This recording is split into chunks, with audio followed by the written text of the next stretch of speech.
Modern Indians ये Africans के descendants हैं और अफ्रीकन्स इंडियन सब कॉन्टिनेंट में अराउंड 55,000 ईयर्स हो आए थे। ये मैं नहीं कह रहा दोस्तों, ये तो विकिपीडिया कह रहा है। और तुम्हें इस पर भी भरोसा नहीं हो रहा है तो गुजरात के एक छोटे शहर या फिर गांव में, झांबुर नाम के गांव में तुम जाकर उसे प्रूफ देख भी सकते हो। है तो वैसी काफ़ी सारी कहानियाँ, पर जब हम अपने हिस्ट्री बुक्स खोल के पढ़ते हैं तो हमें सिर्फ एक ही नाम सुनाई देता है कि वास्को दा गामा ने इंडिया को डिस्कवर किया। और तो काफ़ी सारी कहानियाँ सुनी नहीं है हमने। तो दोस्तों इस वीडियो में तुम्हें ये बताने जाऊँगा कि वास्को दा गामा को ऐसा क्यों कहा जाता है कि उन्होंने इंडिया को डिस्कवर किया, जबकि लोग इंडिया में पहले भी रहते थे। हाँ, चलो शुरू करते हैं। तो मैंने ये कहानी काफ़ी बार सुनी, काफ़ी बार पढ़ी और काफ़ी रिसर्च करने के बाद एक रिलायबल सोर्स से मुझे पता चला कि दा गामा एक बार नहीं बल्कि 3 बार आए थे इंडिया, 3 बार। और बल्कि यही नहीं, जब वो आए थे दूसरी बार तब उन्होंने कुछ 200 अफगान लोगों को जला के राख कर दिया था, जिनमें बच्चे औरतें भी थे। अब तुम सोचोगे अफगान कहाँ से आए, तो पूरी कहानी सुनो, पता चल जाएगा। हाँ, तुमने सही सुना, वास्को उनका फर्स्ट नेम था और डा गामा उनका लास्ट नेम था। वास्को डा गामा 1460 में बॉर्न हुए और 1497 में उनकी फर्स्ट वॉयज थी इंडिया के लिए। तो 8 जुलाई 1497 में वो अपने फर्स्ट वॉयज के लिए निकल पड़े। यहाँ पे तारीख ज़रूरी नहीं है बल्कि साल बड़ा ज़रूरी है। 1497 ये काफ़ी मायने रखता है। डा गामा ने 8 जुलाई 1497 में लिस्बन नाम के एक शहर से सेट सेल किया था।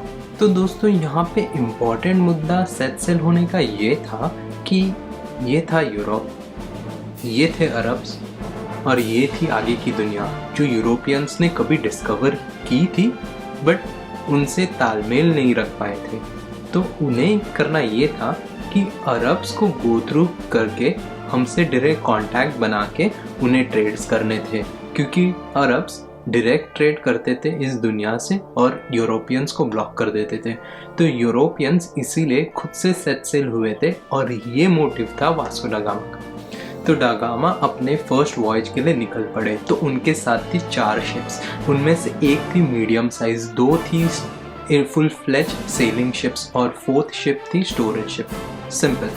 पर उनके साथ 3 इंटरेस्टिंग लोग थे। तो 2 थे अरेबिक स्पीकर्स और तीसरा जो बंदा था वो मल्टीपल लैंग्वेजेस कुछ बोल पाता था। इनके अलावा एक इंटरेस्टिंग ऐसी बात थी, वो थी पादरोन। तो पादरोन are called as stone pillars. तो ये उस ज़माने के जो नेविगेटर्स थे, सेलर्स थे या डिस्कवरर्स थे वो कैरी करते थे। तो 8 जुलाई को हम निकल पड़े हैं, ठीक है। तो 15 जुलाई तक वो पहुँचे सबसे नज़दीकी आइलैंड्स पे जिनका नाम था कैनबरी आइलैंड्स। उन्हें पास होते हुए वो अगस्त 26 तक सैन डियागो नाम के एक जगह पर रुके जो आखिर में अफ्रीका में है आज। वहाँ रुकते समय वास्को दा गामा को पता चला कि आगे गल्फ ऑफ गेनुआ में करंट्स बहुत स्ट्रॉन्ग है, जिनके कारण उन्हें एक लॉन्ग डिटोर रूट लेना पड़ा और वो फिलहाल फाइनली आज के साउथ अफ्रीका में पहुँचे। वो था नवंबर 7। तो दोस्तों साल वही है 1497, वो नहीं बदला, पर हम पहुँचे हैं नवंबर 7 साउथ अफ्रीका में। अनफेवरेबल विंड्स, स्ट्रॉन्ग करंट्स, ज़ोरदार बारिश, ऊंची लहरें, इनके कारण भी दा गामा के कदम रुके नहीं और वो 22 नवंबर को आखिर में केप ऑफ गुड होप इस सिटी में जो आज साउथ अफ्रीका में है वहाँ पहुँचे। इसके आगे वास्को दा गामा ने काफ़ी सारे हॉल्ट्स लिए और आखिर में वो पहुँचे आज की जो जगह का नाम है रिवर ऑफ गुड ओमेंस। तो यहाँ पर उनका क्रू काफ़ी थका हुआ था, बोट्स को काफ़ी डैमेज आ गया था। तो इनके कारण वास्को दा गामा ने 1 महीने का हॉल्ट लिया। तो अभी तारीख है 25 जनवरी 1498। हमने शुरू किया था 8 जुलाई 1497 में। केप ऑफ गुड होप के बाद वो काफ़ी ऐसी छोटी बड़ी जगहों पर रुक के अफ्रीका में वो आखिर में पहुँचे मार्च 2 को आइलैंड्स ऑफ मोज़म्बिक। यहाँ पे लोगों को लगा कि वो आखिर में क्रिश्चियंस नहीं मुस्लिम्स हैं। वहाँ से निकलकर अप्रैल 7 को वो पहुँचे मोम्बासा। मोम्बासा एक जगह का नाम है आज जो फ़िलहाल केन्या में है। तो यहाँ पर एक बड़ी इंटरेस्टिंग चीज़ हुई दोस्तों कि वो मिले एक गुजराती को, और उस गुजराती को पता था रास्ता इंडिया का। तो डा गामा बोले चल भाई दिखा मुझे रास्ता, और वो चल पड़े ऐसे इंडिया की तरफ। 23 दिन की जर्नी थी। 24 अप्रैल को निकले, 23 दिन की जर्नी थी। बफर पकड़ के वो मई 20 को आखिर में उन्होंने इंडिया के हाई राइज माउंटेन्स दूर से देखकर उन्हें पता चला कि हम आखिर इंडिया पहुंच गए। इंडिया पहुंचते ही उन्होंने अपना पादरोन जो स्टोन पिलर्स होता है वो गाड़ के कहा कि मैंने इंडिया डिस्कवर कर दिया। तो ये कहानी है दोस्तों जहाँ हम पढ़ते हैं, जहाँ हम लिखते हैं कि वास्को दा गामा ने एक्चुअली इंडिया को डिस्कवर किया। तो इसके आगे की कहानी कुछ ऐसी है दोस्तों। वास्को दा गामा इंडिया पहुँचे तो सही, पर चीप गुड्स के साथ। उनका रूड बिहेवियर वहाँ के किंग को बिल्कुल पसंद नहीं आया, जिनके कारण कल्चरल क्लैशेस हुए और जो ट्रीटी वास्को दा गामा बनाना चाहते थे उनमें वो फेल हो गए। गुड्स दा गामा ने कुछ ऐसे लाए थे जो काफ़ी इनसिग्निफिकेंट थे इंडिया में और इंडियन मार्केट में, जो चलते भी नहीं थे उस वक्त। दोनों पार्टीज़ के बीच काफ़ी टेंशन बढ़ा, जिसके कारण वास्को दा गामा बड़े दबाव में आए और आखिर में उन्हें मंथ ऑफ अगस्त में इंडिया छोड़ना पड़ा।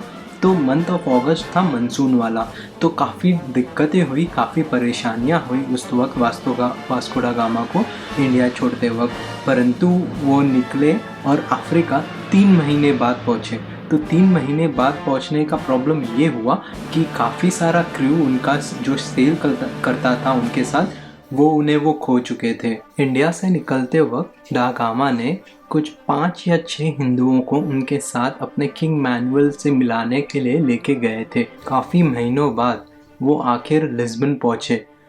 9 सितंबर 1499 यह तारीख को वो खुद लिस्बन पहुँचे और अपने किंग को मिले। काफ़ी लंबे समय बाद उनकी ऐसे फर्स्ट वॉयज ख़त्म हुई। तो सेकंड वॉयज शुरू हुआ फरवरी 1502 में, जहाँ पे पेड्रो काब्राल ये नेविगेटर को किंग मैनुअल ने अपने 13 शिप्स के साथ इंडिया भेजा। उनके पीछे पीछे फ्लीट के इतने प्रॉफिट्स बुक हुए कि वास्को दा गामा 10 शिप्स और लेके उसके पीछे चल पड़े। वो पहुंचे ईस्टर्न अफ्रीका जून 14 को। कुछ हफ्तों के जर्नी के बाद वो जून 14 से कुछ हफ्तों बाद वो गोवा इंडिया में पहुंचे।